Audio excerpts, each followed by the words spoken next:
Welcome back to Comic Book ASMR. Today we're going to be doing another comic book haul. And actually, this video has a lot more really cool collectibles and stuff than it does comics. Although there's some cool comics too. I actually got a grail that I can't wait to show you guys.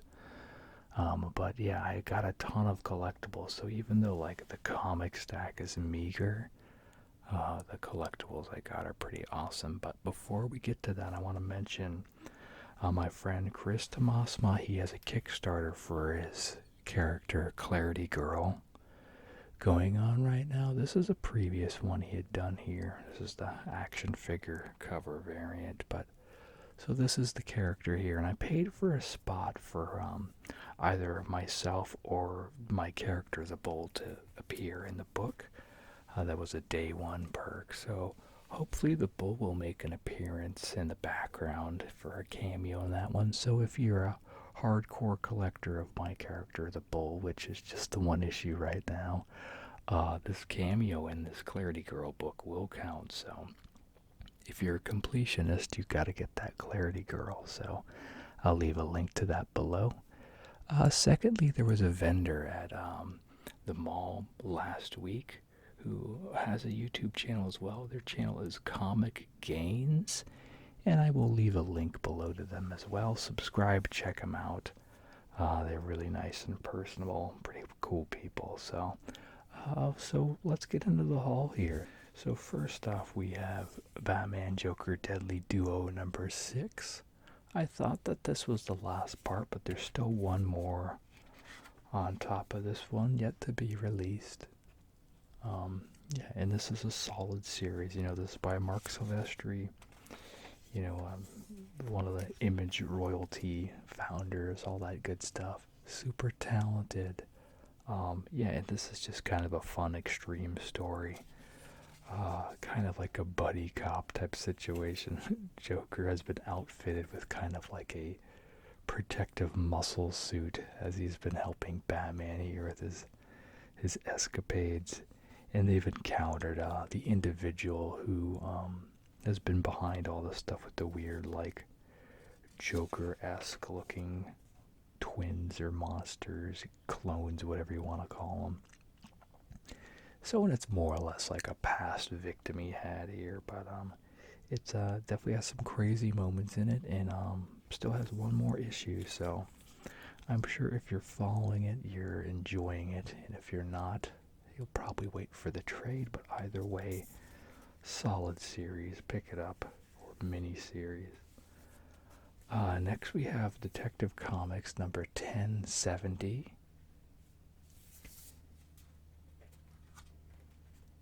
And yeah, we see some Solomon Grundy action here. He's been making a lot more appearances in books recently. I think whenever he was in the Arkham City game, that kind of pushed more people to be aware of him and stuff. So I've definitely been noticing he's been more prominent, which is cool. So, but yeah, nice solid series here. Lots of good artwork, as you can see.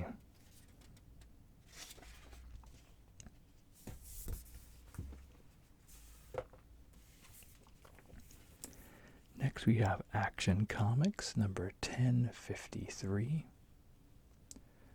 We see the Necro Hive is the thread in this one here.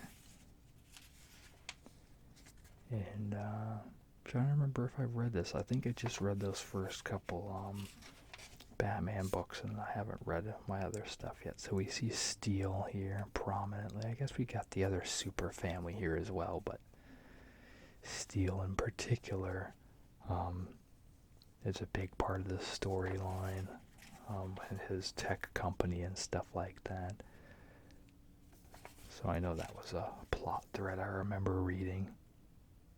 And yeah, I love the fact that they're really extending the super family out, and we're seeing more interactions and stuff like that. And Action Comics is easily one of the most enjoyable books that I buy right now. I love what they're doing with Superman. Next we have Batman number 134. A nice Joe Quesada variant. Still continuing on with Chip Zdarsky's run here. And it's still in this whatever weird alternate dimension is. And yeah, honestly, I'm not crazy for it. Just because it's just kind of feels like a holdover story, you know?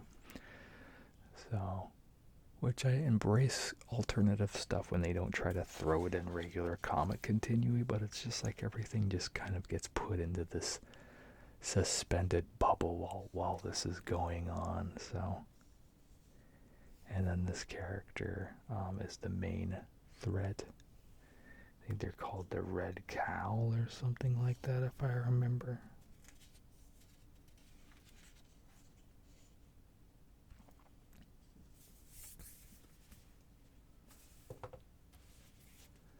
Okay, next we have same book here, but this is the Art Germ variant with Punchline.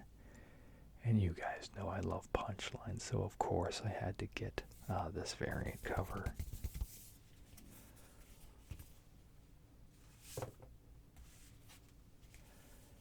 And we have the Joker, the Man Who Stopped Laughing, number 7.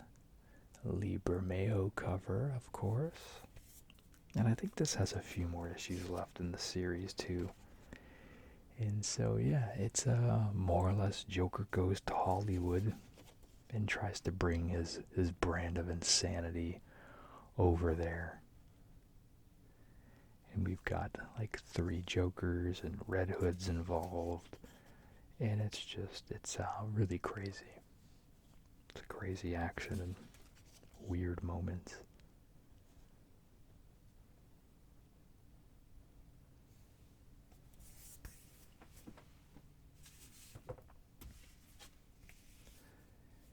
And then we have Punchline, the Gotham game number 6.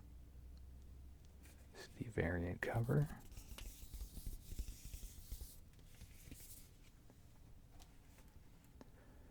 We still see the workings of the Royal Flush Gang, which Punchline has co-opted and turned into her thing.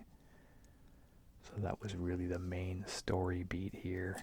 And then she's been cutting in on like a Catwoman's territory and stuff like that.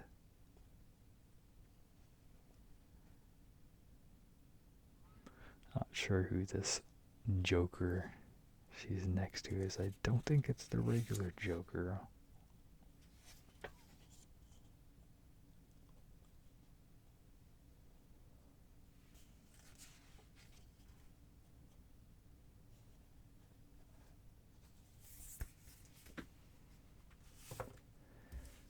And we have Venom Lethal Protector number 1.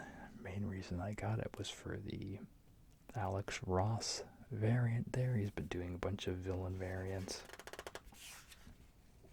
But of course I will show off the insides anyway.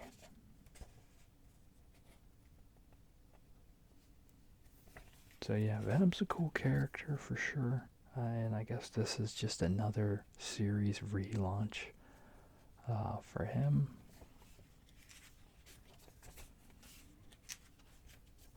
I vaguely remember reading there saying Eddie Brock wasn't going to be Venom anymore, and I mean, it looks like he's still Venom here to me, so I don't know.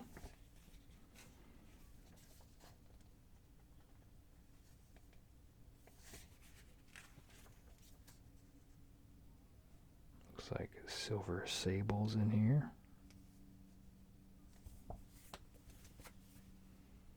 And we have Captain America Sentinel of Liberty number 11, the MODOK Alex Ross variant.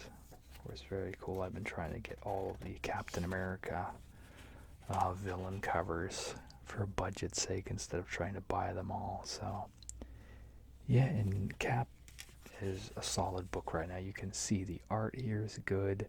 The threat's good. Look at him back in his spider suit type thing going on. So yeah, I've been enjoying Cap. If you're a Cap fan, Definitely recommend this current run of the series. It's just been really enjoyable, really quality, which hasn't happened in a bit on Captain America, so very happy.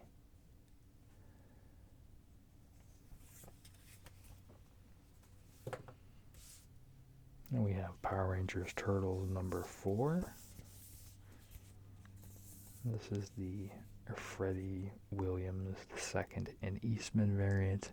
Mainly Eastman inking over Freddie's pencils, as you can see.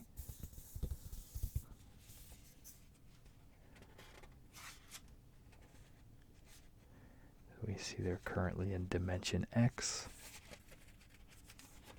which is like the main stomping grounds for the Turtles villains. And so I'm assuming that the Power Rangers villains have found their way over here. Well, it says Angel Grove, so we've got the mutated Rangers in Angel Grove here. I see a Splinter there. So maybe there's just stuff going on everywhere.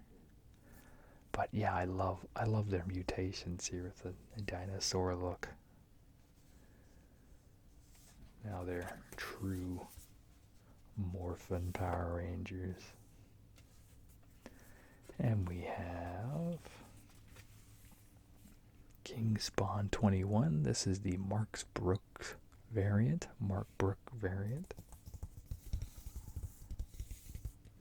And it's going to be a linking cover. And you guys know Mark Brooks likes to do his linking covers. And yeah, nice solid image for sure. And yeah, King Spawn is easily my favorite spin-off series. We got a brain in a box over here. I always know a book's gonna be crazy when that's the setup. Looks like maybe some sort of hellhound here, or maybe just a normal dog, I don't know.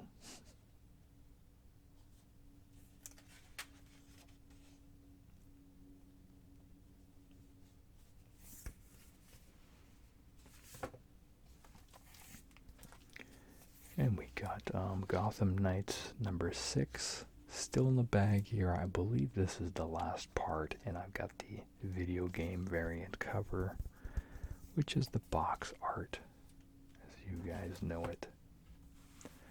And we got the facsimile reprint of Vengeance of Bane number 1. This is the origin and first appearance of Bane, but this is the reprint. And I don't know if I've ever read this, honestly, so I love the cover. I've definitely seen the cover enough times, but I don't think I've ever read this. I know on like more recent Nightfall collections, they have included it, if I remember. So, but yeah, you know how much I sing the praises of these facsimiles there. It's literally like picking up the book when it came out. You've got all the old ads and stuff. So if you want to keep your historic collectible minty, it's nice to have these to go through and unlock some similar nostalgia. Okay, so we got that. So now I'm going to show off some of the other comics I got. So a lot of these are retro and things like that. So at Everett Comics, they had the set of a Batman Sword of Azrael. These are done by Denny O'Neil and Joe Quesada. I believe this is Quesada's first work. And then not Brian Nolan. Which Nolan? Is Kevin Nolan? I forget which Nolan, I'm sorry. Yeah, Kevin Nolan, okay. Yeah, so this is the first appearance of Azrael as well as Origin and stuff like that too. So we get these nice little gatefold covers, and then it's on the back too, like it's a full wraparound cover. I remember, yeah. And yeah, these are cool. I've never read this story either. I've always been aware of it. I don't think I've ever seen all the parts that I know I've encountered. I think I had issue number 3, in like a random like comic blind bag collection I got at a Walmart when I was like a teenager. But yeah, I love this because, as you've seen, like I love Kasana's art. We get a nice Batman animated ad in the back there. So, and I do love the mystery and just kind of the weirdness of Azrael. So it'll be cool to delve into this and see a bit more of what goes on. Yeah, the number 3 I know I had with the blood and that for sure. I think I had like a weird platinum. It had like a silver border on it though, so it was some sort of reprint or something. That's a cool shot there. But yeah, as you can tell, this came out in the 90s. Once again, priming the pump for Nightfall. So, cool stuff. And then here's the last one here. I think a bit of me is just kind of gravitating to trying to find quite a few of these like story arc gems from my time period as a kid that I never got to read, that I was aware of. So I look forward to trying to find more of this type of stuff.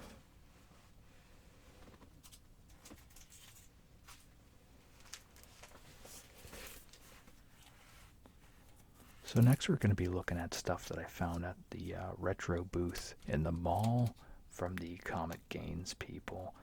Got their card. I'm trying to figure out where I put it though. They buy collectibles and things like that too. So I'm going to be looking at selling them some stuff as well. Alright, so I've got things unbagged and ready to show off here for you all. So first I got Swamp Thing number 8. And I actually picked this up for my friend who's a big Swamp Thing fan. He has this Bernie Wrightson cover, and then after the fact, he said, I already have this one, which I was like, okay, that's fine. But this is just kind of classic Swamp Thing here, classic Bernie Wrightson's art.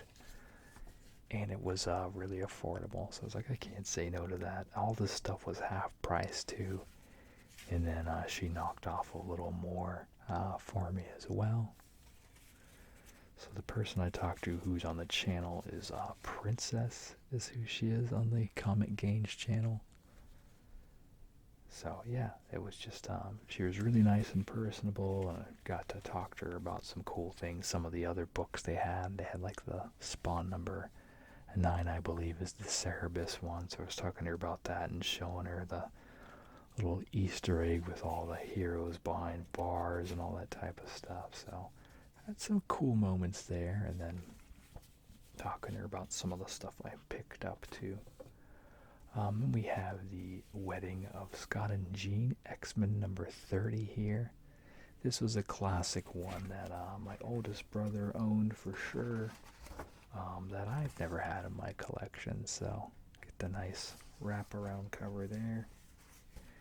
And then it's got the cards intact too, the uncut cards. And yeah, this is just fun, classic 90s stuff. I just really like this period of the X-Men, you know. Still follow the X-Men now, but, you know, there's nothing quite like the period I grew up on, you know. And, you know, a bit of that's nostalgia, but I mean, a bit of it was, you know, just the quality of the artwork too.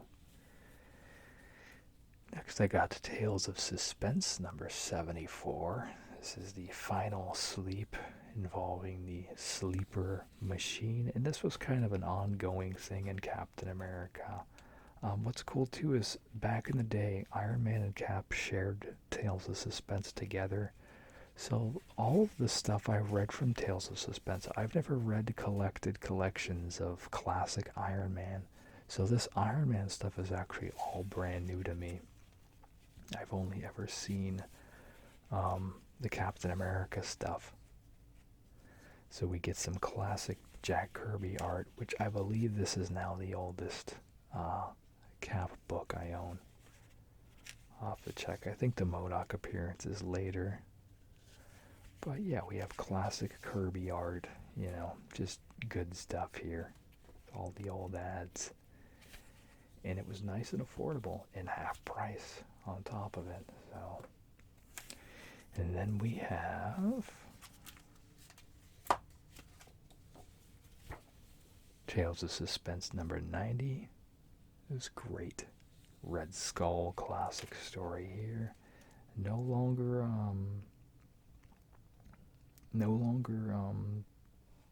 Jack Kirby on this though. So initially we see a Gene Colan story here drawn. So that's kind of unique. Gene's definitely a classic illustrator as well, one of the best. So we see some of his work here, and then we get to the Cap story. So yeah, we see this is a Gil Kane illustrated story here. So another classic illustrator. But not Kirby. Kirby stopped. I'm trying to remember what issue he stopped at. And then he came back a little later. Got that. And then we have this fun holographic Web of Spider-Man number 90. Still in the bag too. So I'm not going to open it right now. But I was bummed because the back's got this great Encino Man ad. When Brendan Fraser was at Emerald City last year, I was actually trying to find in any of my comics if any of them had this ad in it for him to sign, and I didn't have one at the time. So if I had had this, I would have gotten Brendan to sign this. So, oh well. But yeah, we get the great hologram cover there. And then this is a fun story that I read at the bookstore but never owned. This is the Elseworlds Batman and Captain America by John Byrne. Them fighting Red Skull and the Joker together. So yeah, this is just classic fun here. And then we see, this is where the panel comes from, where Joker's disgusted at the fact that he learns that Red Skull is an actual Nazi, and then he fights him. What's this panel down here? So he's like, yeah, I may be a lunatic criminal, but I'm an American criminal lunatic. So with that, then he starts to fight the Red Skull himself. But yeah, good stuff. Classic story. And, you know, my two favorite heroes together in one book. So good fun. Okay, so next I'm going to show off all of the collectibles, and then I'll end it on the note of the big Grail book that I got. So first off, at our local vintage store, Bobacon Toys, they had the Azrael McFarlane figure. I'm trying to round out my McFarlane collection, really looking at the Batman characters mainly. But yeah, they had this for $30. He's usually about $50 or so online, so good price there.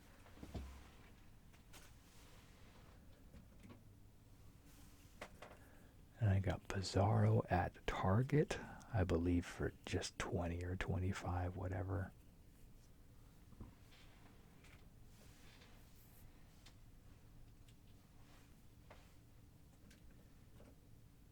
And then this one sent me down a new rabbit hole. So we had, I wasn't going to collect this line initially.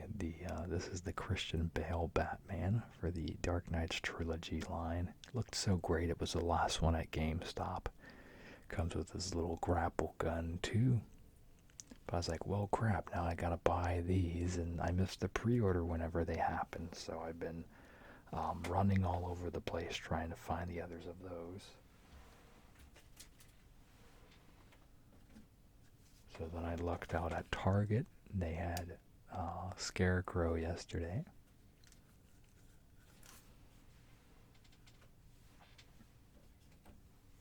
And then at the mall across the street, they had Two-Face. So now I just need the Joker one, and I don't think I'm going to find that on the shelves. So I just straight up ordered it on eBay for roughly, a little, probably technically not even double the price of the figure. I think I paid 40 for it, so they're about 25, 27 after tax, most stores. So, but this is actually the only Two-Face figure they have in the McFarlane figures. So I was like, well, I love Two-Face anyway, so I was kind of thinking about getting him in the first place. So, pretty cool.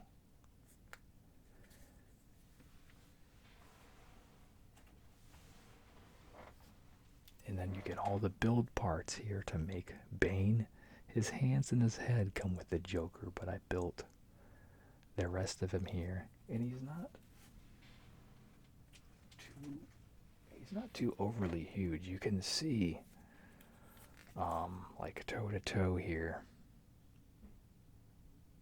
He's maybe a foot or so taller than Batman. So he's not like overly huge. He's realistic bigger, but not like the monstrosity size that the Bane figure I have previously is.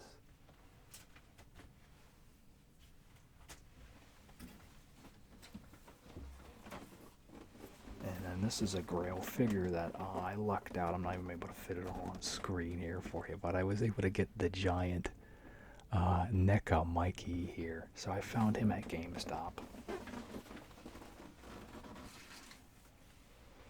And he was actually on sale. I got him for $95. So I always told myself, since they're so big, I would always focus on mainly Raph.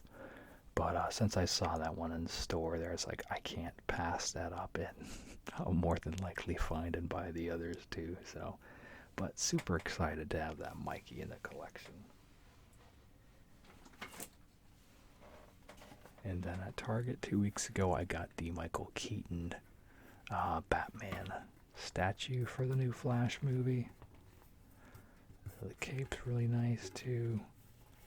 I don't like how the nose pops out of there a little bit. It looks a bit strange, if you can see.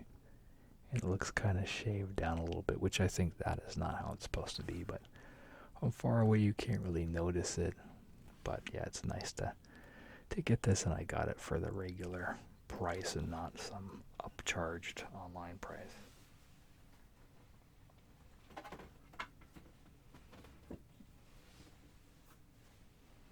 Couple other side books I forgot that I got at Target yesterday. So I got a Deadpool Samurai. This is like a manga style. So this will be fun, just kind of something random.